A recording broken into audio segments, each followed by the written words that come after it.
Julie.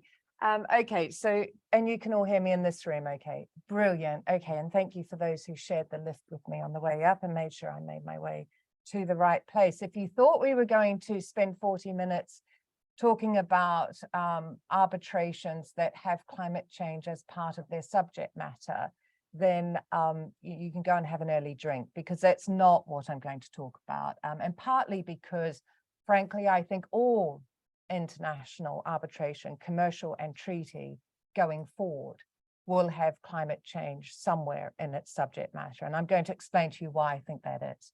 I'm going to talk to you about something a little bit different, which excites me in particular.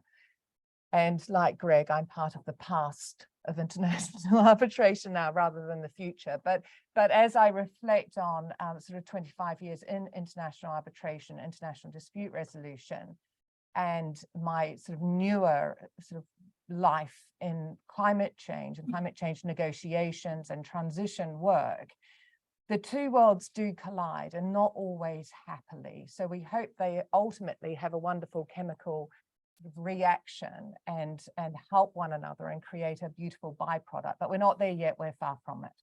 But I want to actually go back a bit and talk to you about why the two worlds collide and explore a little bit about the history of the international economic law landscape, which is where we sit as international arbitrators and international arbitration law community. So we might talk about a couple of cases. Just click Okay. here. So this is where we're going. And if it doesn't sound a whole lot like international arbitration, you were warned. So the backstory, and I'll frame it against a book that I read last year, which kind of really helped me focus my mind on how these two worlds of climate change law and international arbitration come together.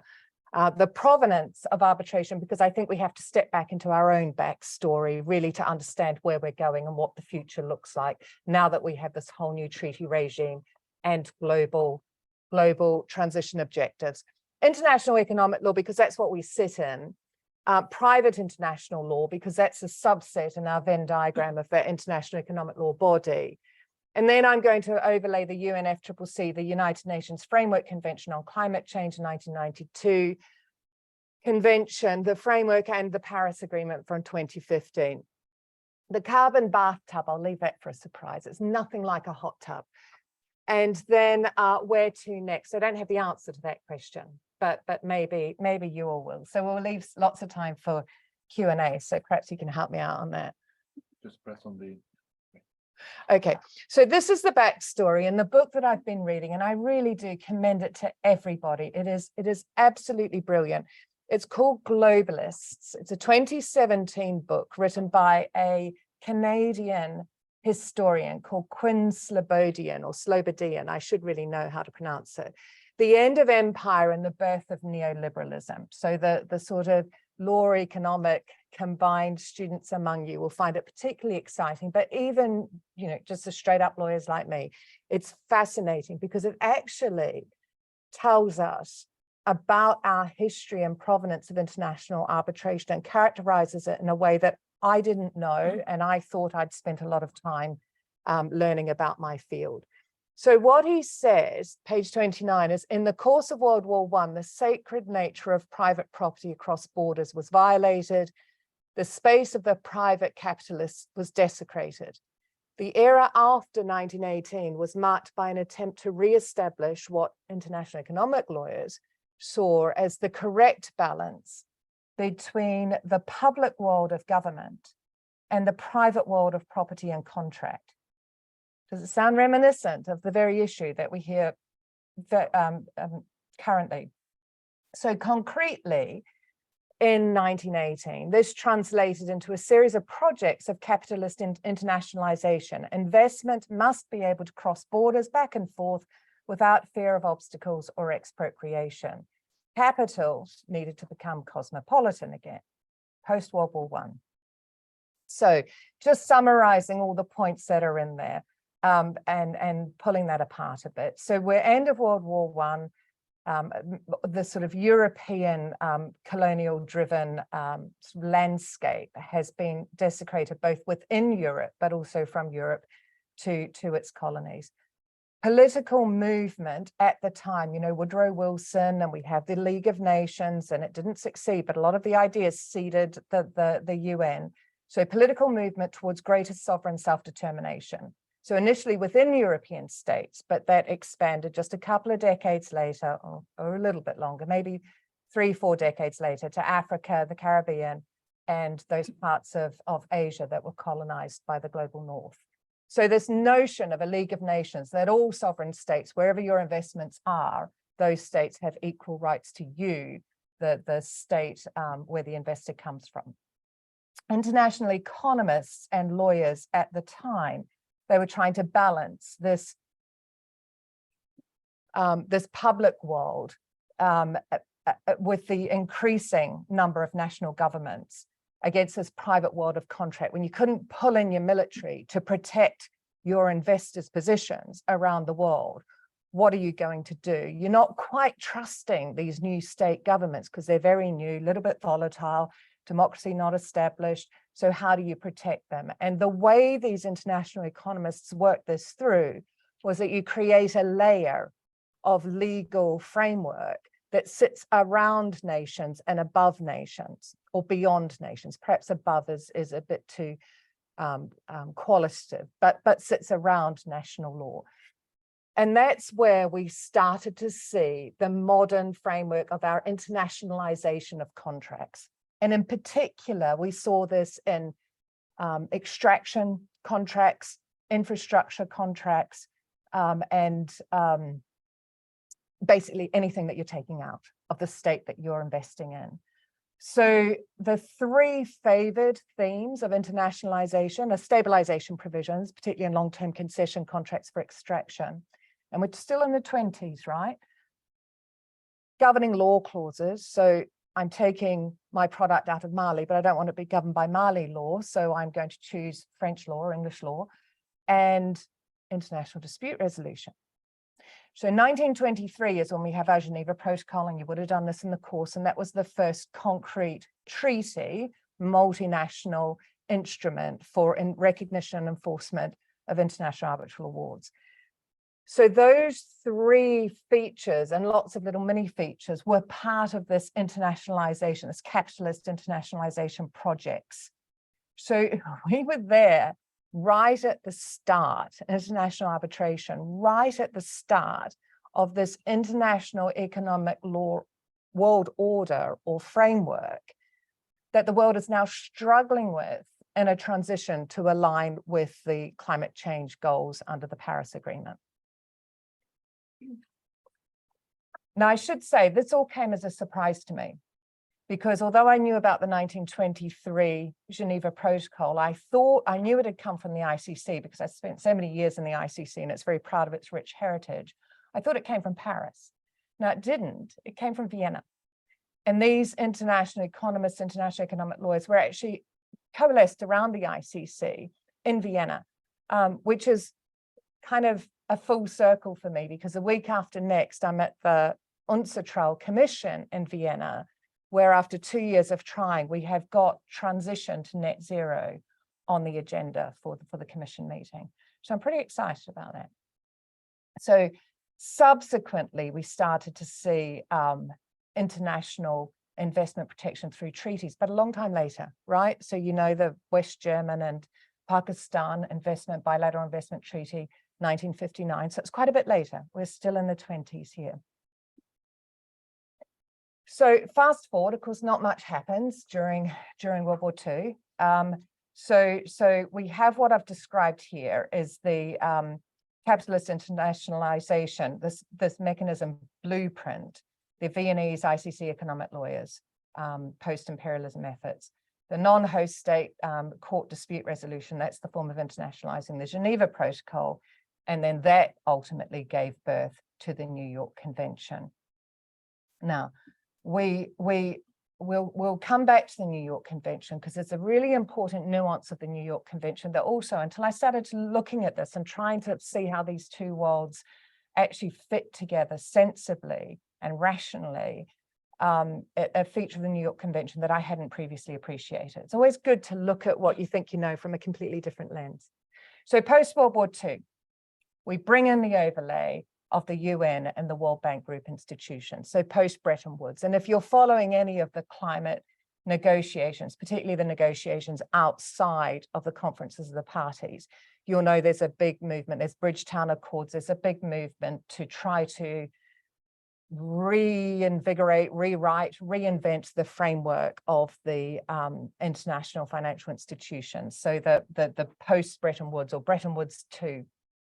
And there was a big statement that came out of Paris last week with the Bretton Woods summit, which Macron and Mia Motley from the Bahamas co-hosted. And the highlight and the announcement of that is an agreement to provide a grace period for sovereign development debt during crises. Now, that might not sound like a big deal, but if you read the IPCC reports, the Intergovernmental Panel on Climate Change reports on what crises lie ahead, there'll be a lot of grace periods for a long, long time.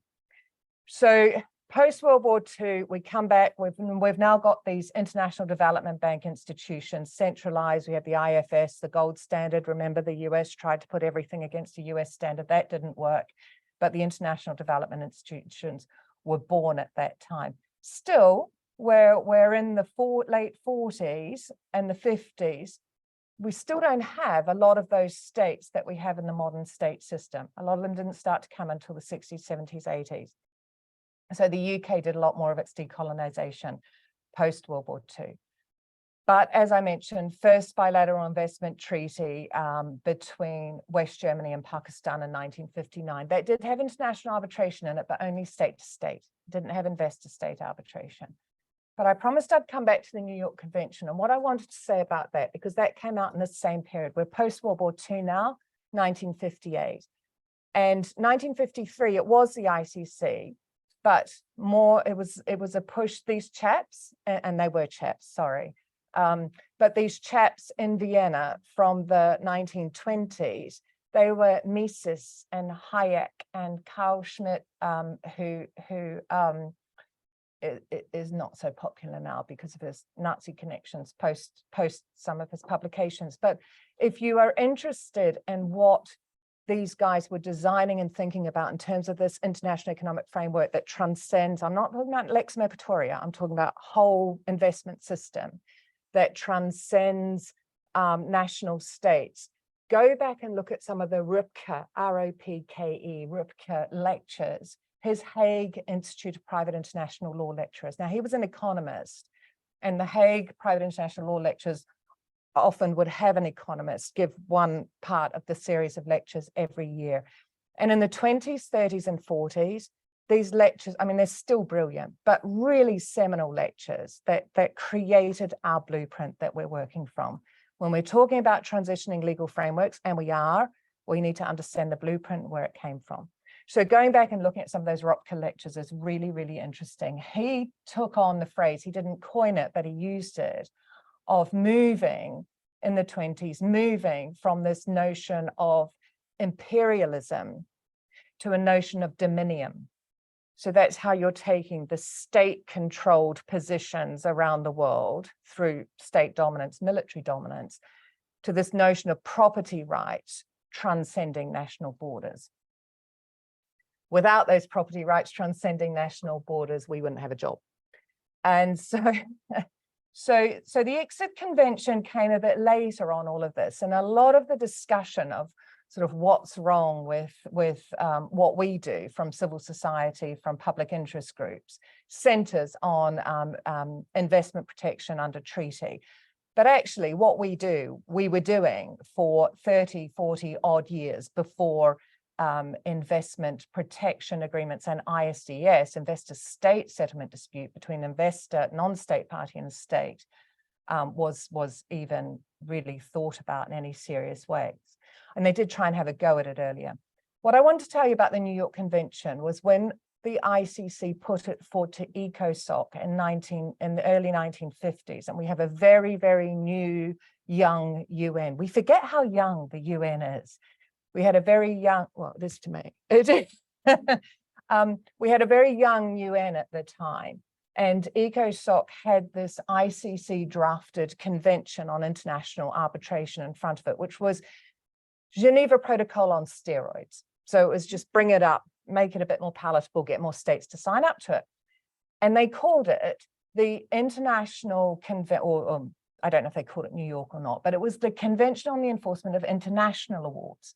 And it was taking this notion of internationalist capitalism projects and really, really making it real and strong and locking it in. ECOSOC said, no, no, no, no, no. We have a law of nations. You can't take your contracts out of the law of nations. They must root back to the national courts ultimately for enforcement. So it's going to be the New York Convention on the Enforcement of Foreign Arbitral Awards, not international arbitral awards. It's quite interesting to go back and read the travaux on this of their ECOSOC meeting. So ECOSOC put its foot down, said, you're not going that far. And there was this real push that came out of Vienna in the 20s and through the 30s, and those chaps from Vienna moved to Geneva, and that's where we have the Geneva School of Economics, which was born from these Viennese economists and lawyers who then ultimately ended up in Chicago. And then you have Posner and Friedman and your Chicago School of Economics, but they weren't invented there. So it's interesting, history is always written by the victors. So this is quite interesting that the Canadians come in and added a few bits of history that we don't see so much in our economic studies. So ICSID comes along as part of these World Bank instruments. And I think it's important to look at it in that context. ICSID came in as part of those World Bank institutions. The WBIs were for development, right? They were for leveling the playing field economically for less developed, lower income countries. And they brought in investor-state arbitration in that context. So it is quite interesting. We sort of lose a bit of sight of that with NAFTA and different sort of net export, even NAFTA, because you have Mexico, but certainly the more modern bilateral treaties that we see between more developed states make less sense of this. So the ICSID Secretariat, part of the World Bank, it establishes dispute resolution. You know this, the ICSID Convention, 1996, currently 129 contracting states. Fun fact, there were 153 in 2016. So I wouldn't call it hemorrhaging, but it's not quite the direction you want to go in with a convention. So after that, as you know, and you would have studied it in the course of the week, if you don't already know it from your careers, proliferation of bilateral, multilateral investment treaties in the 80s, 90s, 2000s, and around 3,000 of them now, I think just under. But the purpose of those instruments, remember in that development bank context, was to de-risk, securitize, and underwrite investment risk in order to mobilize investment into those hard to reach states, areas, communities that the internationalization through private investment agreements, through contracts, wasn't yet getting to. So it's a further securitization, a further sort of almost like a bank guarantee, but not quite, because you don't need money. The bank doesn't need to put up money for it. So it's like a free bank guarantee. So this all sits in the context of international economic law. And there isn't, obviously there is no statute or treaty called international economic law. So it comes from myriad sources, but basically the scope of international economic law, if you want to put it in a basket, is the regulation and conduct of sovereign states in international economic relations and private parties in their cross-border transactions. Maybe with state to party, maybe party to party, but the key is international economic relations and cross-border transactions. So the source of international economic law, no single source. It may come from national law, it may come from regional law, it may come from international law, public or private international law, policy, customary practices, and the structure, it comes in our international conventions, treaties, bilateral agreements, model law guidelines, interpretive materials, use your standard public international law materials. So it covers a huge range of subjects. And again, I'll come to why this is important. So WTO, your international trade law, your domestic trade laws, the GATT, that comes under this big basket of international economic law. So it's governing how our money moves around the world. International economic integration law, so EU treaties, your Mercosur, NAFTA, private international law, and that's, I've highlighted it because that's what we're going to hone in on, and that's your choice of laws, your choice of forum, your enforcements, and your law of international commerce. So then we have international business regulation, and that sits within your national laws, but subject often to international harmonized standards like competition, environment, product safety, consumer protection, and the internationalization or harmonization of those national laws increases as the globalization and movement of goods and services increases. International financial law, obviously the money, the capital knows no borders, a bit like fish. And so private transactions regulatory, we have our IFS and our the IMF and the World Bank, and they all sort of centralized all of that international financial law, and IOSCO, the International Organization for Securities Commissions. So there's these international bodies that pull together harmony when you're moving funds or you're moving goods or you're moving investment across borders. International development law, interesting category, kind of boosted a bit by the Sustainable Development Goals. Tax law, not to be forgotten, and IP, critically important. So there's others, right? But they're generally the big bunches of each one, a huge topic that we bundle into what we call international economic law. And private international law in particular is what interests us as international investment lawyers, as international dispute resolution lawyers and international investment. And that's where we get our sort of jurisdiction, if you like, through choice of law, choice of forum provisions and enforcement treaties and model arbitration acts and rules, etc. UNCITRAL, critical here, didn't come on the scene until 1966, so fairly late in this provenance history, but it deals with the harmonization of the laws applicable to private parties in international transactions. So within the UN, that's that body that is supposed to pull together all of those instruments, which is why it's quite exciting that we've got net zero on their agenda. Now, the Paris Agreement. So that international economic law framework, born really the modern shape. Look, we've had international commerce and trade for thousands of years, right? But in its modern form, 1920, so it's about 100 years old. Climate law is much younger. So we have the 1992 Rio Declaration, and you may or may not know, but a few years before Rio, the International Panel on Climate Change was established, the scientists that come together and pull together all of the best available science in relation to climate change. And that was really a reaction to policymakers at a national and international level just weren't accepting the very grim news of the reality of climate change science. So there was an effort to put those scientists together and recognize what the scientists said, the best available science was reporting, and not to undermine that at a state or policy level. So pretty instrumental. So they were together in 1988, and by the time of Rio in 1992,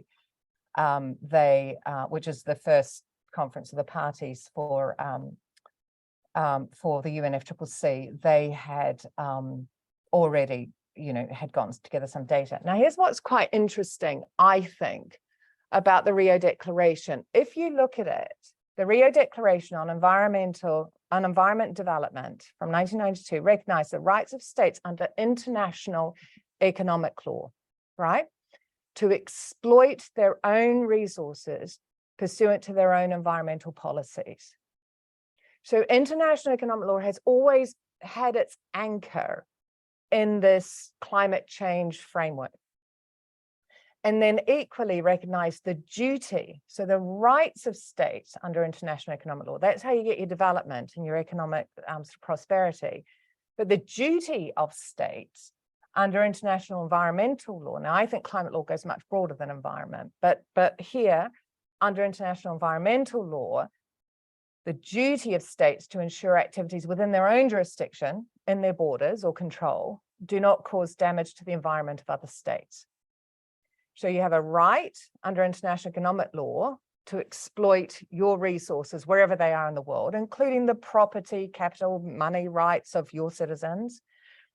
But you have a duty to make sure what happens within your borders doesn't affect the environment outside those borders. So the UNFCCC, the UN Framework Convention on Climate Change, was born of the Rio Summit in 1992, but it wasn't alone. There was also the Convention on Biological Diversity, CBD, a really important convention, hasn't gotten nearly the attention that the Climate Change Convention has got. Just as important, you know, if we don't deal with biodiversity, there's just no point in leveling out the greenhouse gases in the atmosphere. There's nothing left to protect. And then desertification, so water. So those are the three big things that the focus came on. Now, because we're talking about climate change arbitration, sort of climate change and arbitration, climate change arbitration, I'm going to hone in on the Paris Agreement. That doesn't mean those other conventions are not critically important. So the United Nations Framework Convention on Climate Change it's a framework convention. It had lots of progeny. It had the Montreal Protocol dealing with the holes in the ozone layer from hydrofluorocarbons. You're probably all too young, but when I was a teenager, we used to use spray can deodorants that were driving a terrible hole above where I grew up in New Zealand in the ozone layer. But that's mostly repaired now. So that convention was very, very successful. Kyoto Protocol, much less successful. That was the convention to try to use market mechanism correction, so economic law, to try to create a cost of carbon that would disincentivize states from the high emitting states from continuing to emit at the same rate. Didn't work. Part of the reason it didn't work is because the obligation to reduce carbon emissions was only on 30 odd states, not on the near 200 states that had signed up to the UNFCCC. And carbon, also like fish and money, knows no borders.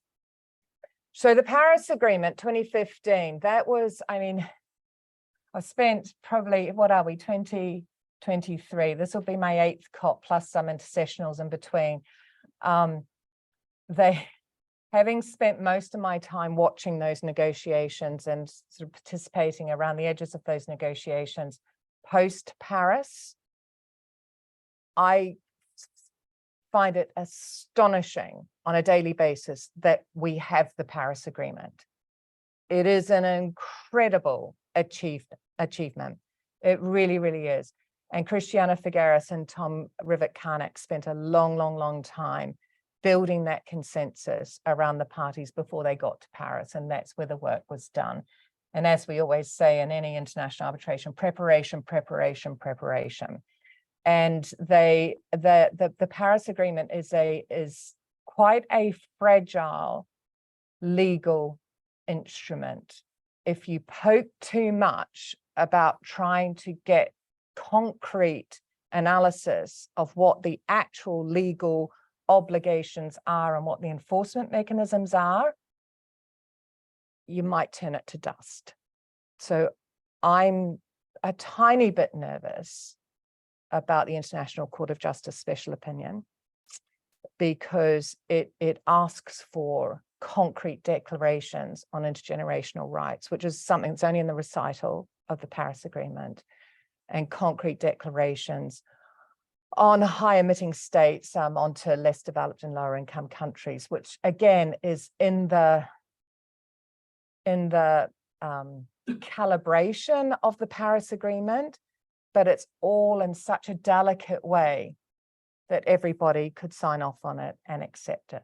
Now, I sat in Bonn 2 weeks ago, and the states couldn't even agree to put mitigation work plan on the agenda for COP28 in November.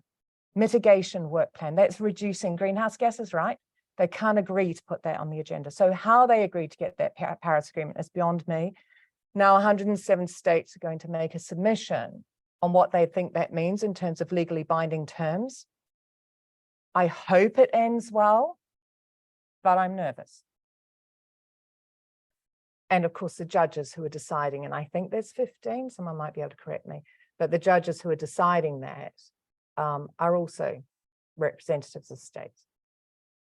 So Paris Agreement, what it does is pretty exciting. There's lots of really, really exciting stuff in the Paris Agreement. And I think you just take the words at what they say and don't ask a court at a point in time to try to crystallize them. I don't think it is a hard crystal instrument. I think it's a fluid instrument. And I think we should celebrate it as that. In any case, the agreement aims to strengthen global response to the threat of climate change 3 ways in particular, and there's other ways in the rest of the instrument. Article 9 on development, finance and technology and things are equally important, but I want to focus from our perspective as international investment lawyers on these. Holding the increase in the global average to well below 2 degrees above pre-industrial levels, pursuing efforts to limit temperature increases to 1.5 above pre-industrial levels. Now, a lot of the backpedaling that you hear in the conversations at COP now and the negotiations at COP now is it's not 1.5 degrees, it's not net zero, it's 2 degrees. 1.5 is not in the Paris Agreement. Yeah, it is.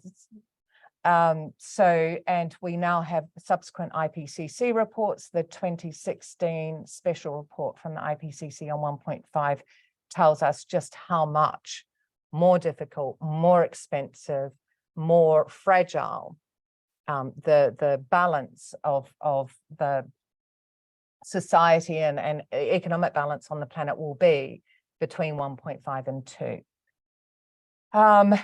That we know, and all of this is future sort of science modeling. So we don't know exactly when things might get exponentially worse or exponentially, well, they're not going to get exponentially better, but they might not be quite as horrific. But I don't think that will happen either. So B, increasing the ability to adapt, because we know that we're not going to stop the warming. We know now, we've been told earlier this year, scientists, that we're probably going to hit 1.5, maybe next year.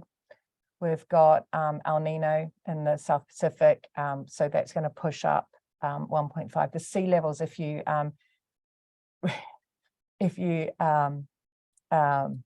you guys all know, so you don't need me, but the one graphic that I keep looking at to remind myself, it's kind of my self-harm.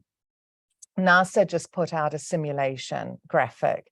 I should have hooked it up so I could play it to you, but you can find it if you just Google NASA climate change simulations, and they show the globe and they show where the greenhouse, and they do it from different greenhouse gases in different colors, and they put CO2 in brown, and it comes out and they show it coming from the global north and how it spreads up until where we are today.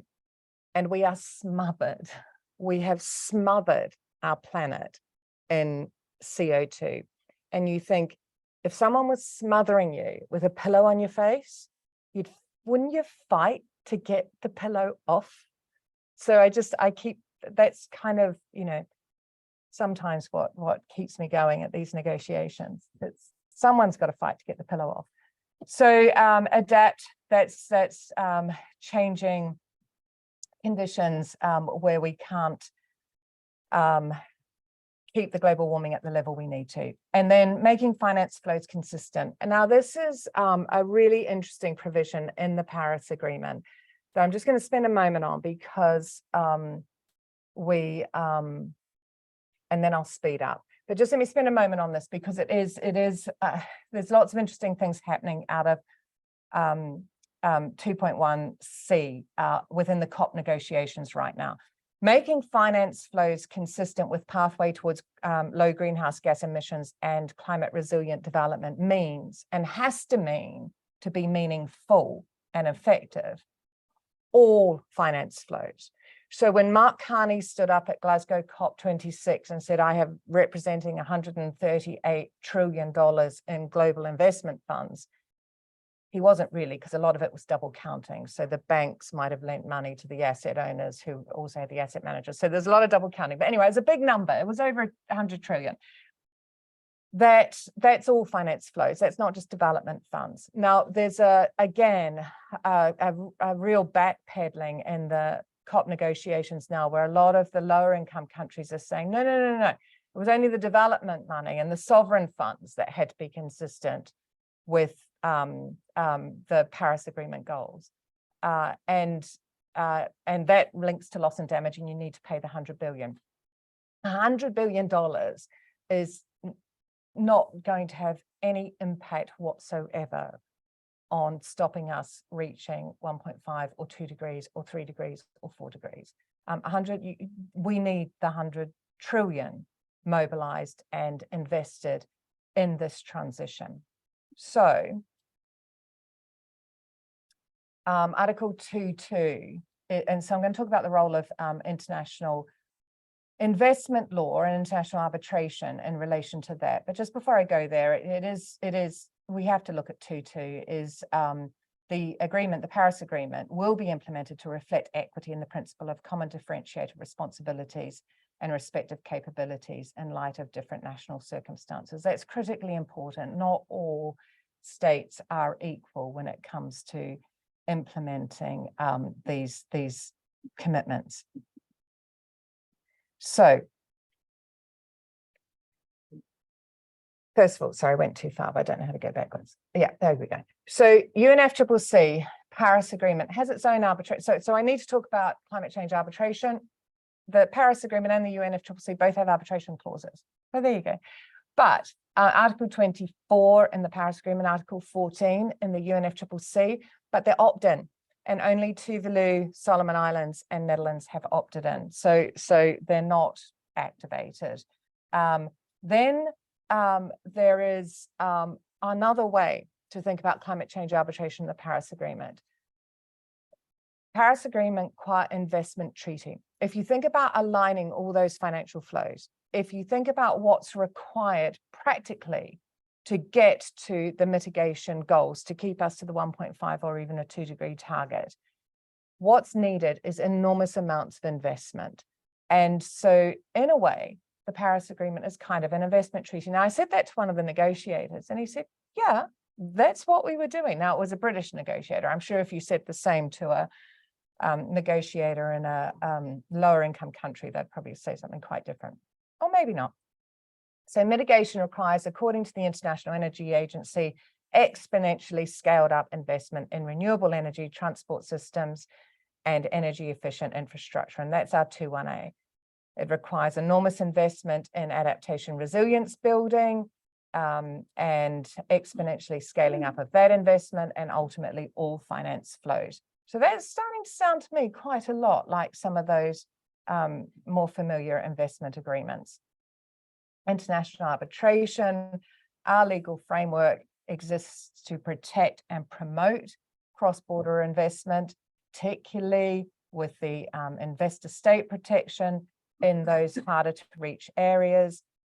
So both commercial and investor state arbitration frameworks and private international law more broadly potentially could move into place as an enforcement mechanism, could mobilize as an enforcement mechanism to try to get this money moving in places where it wouldn't otherwise move.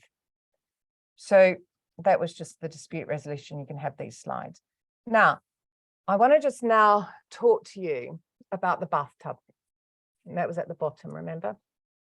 So the point that I'm just trying to get you to reflect on, and I did say I wasn't going to give you answers, but the point I wanted you to reflect on was where our international economic system came from in terms of its legal framework, what the role is of our international instruments and our implementation and enforcement mechanisms, of which our governing law clauses and our dispute resolution clauses are critical and central and possibly the most important, and how that might be utilized, or whether it can't be utilized at all, so we need to move on in order to implement an unprecedented transition change in what we're investing in and how we're investing in terms of energy systems, infrastructure systems, industry systems, and land use systems. And to give you a notion of the scale of transition, 82% of our energy globally is currently generated by fossil fuels, 82%. So it's all very well to say, just cut off all the fossil fuel companies, international oil companies, national oil companies, but that's our energy system. So until we build the new system, we can't turn off the old system. So investing in that new system, they're the investment agreements that are our day-to-day business. And that's what we're enforcing.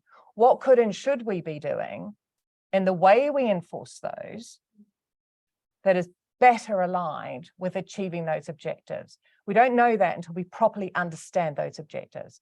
So that's why I spent a bit of time on those. But just putting it all into a sort of summary, the way I think of it is harmonizing these legal frameworks, the international economic law framework, of which private international law and us is a subset, and the international climate law framework. How do you harmonize them? Well, look at your goals. You got one global carbon budget, one atmosphere, knows no borders, one smothering, one lot of greenhouse gases. So one budget, and that's what I like to call the bathtub.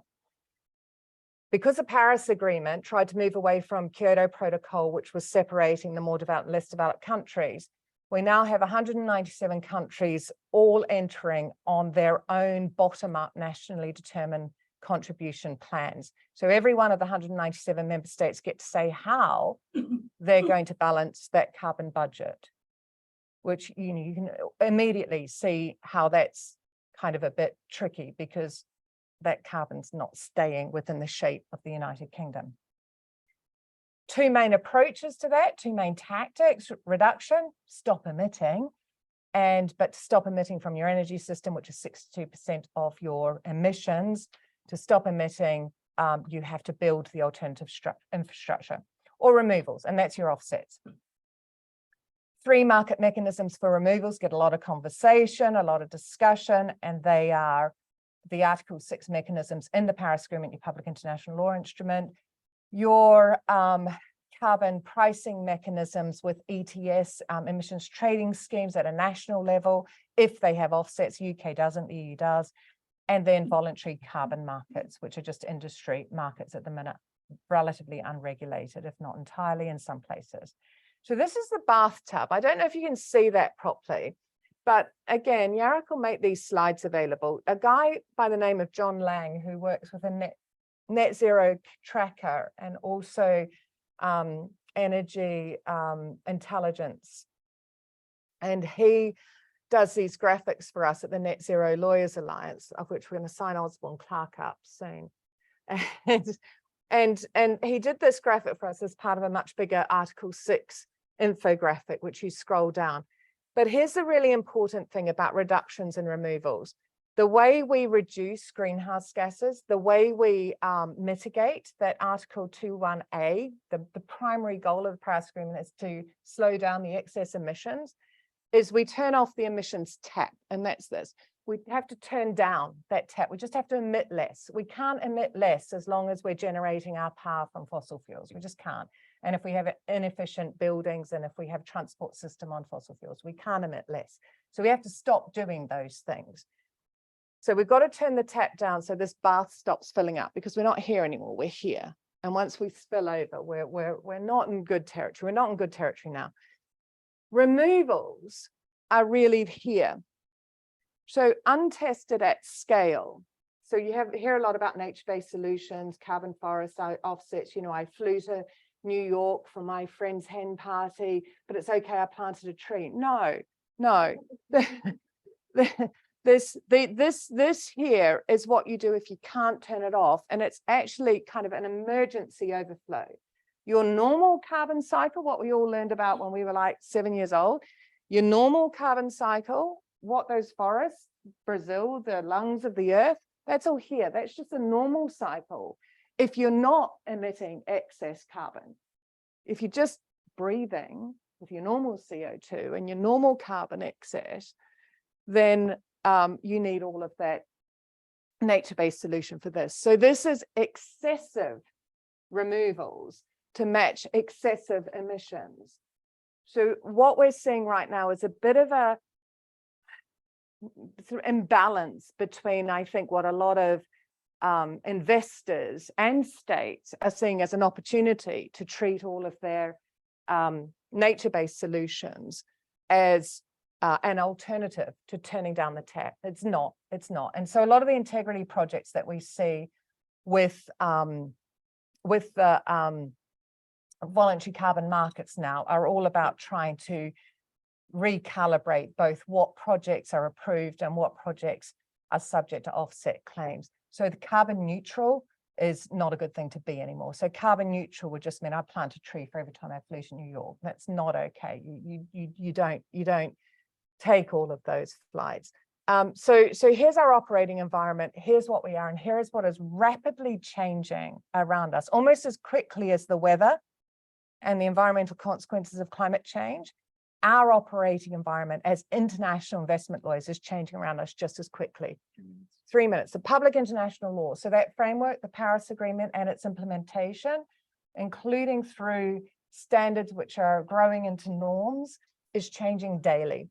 National law policies, national policies and national laws. If you go to the Grantham Institute, Catherine Hyman and Joanna Setzer do amazing work down at King's, and that's all online. You can look at those laws. There's thousands of climate laws.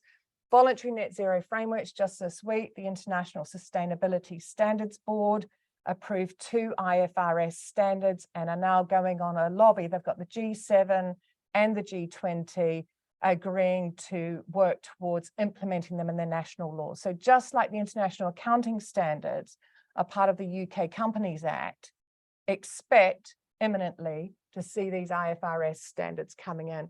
Contracts, these, if you have standards and if you want your supply chain to meet your carbon promises to your customers, so you're not accused of greenwashing, you're going to be putting that in your contracts.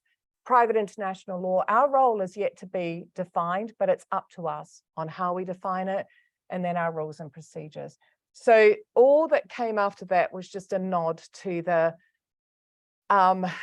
report that the ICC Commission did in 2019.